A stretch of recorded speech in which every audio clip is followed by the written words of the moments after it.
Samantala, muling nanindigan naman po ang palasyo na legal ang Disbursement Acceleration Program. Ito po ay sa tingin ng ilang mambabatas na hindi umano ito nasasaad sa konstitusyon. Yan naman po ang pinag-usapan sa report ng aming kasamang si Elena Luna. Muling nanindigan ng Malacanang na legal ang DAP o Disbursement Acceleration Program.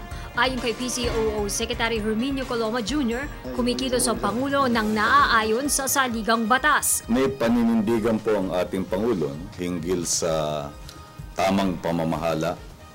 Ito rin po ang gumagabay sa kanyang relasyon sa Kongreso at sa mga mambabatas natin.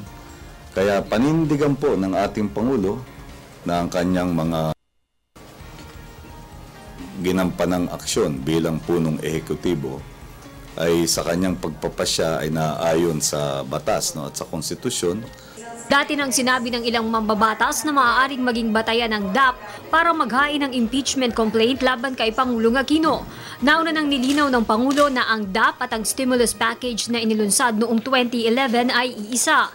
Layo nitong pabilisin ang takbo ng ekonomiya ng bansa. Kung meron pong gustong gawin ang ating mga mambabatas, nasa karapatan din naman po nila yon at haharapin na lang po ng pamahalaan kung ano ang nais nilang gawin.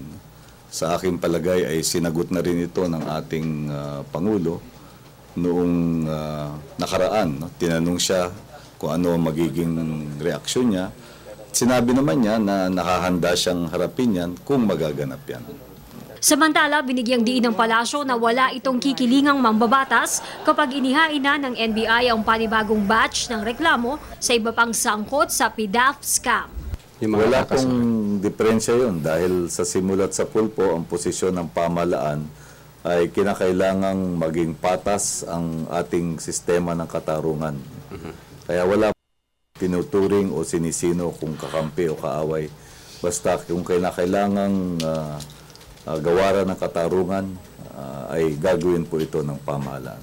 Para sa Telebisyon ng Bayan, Elena Luna.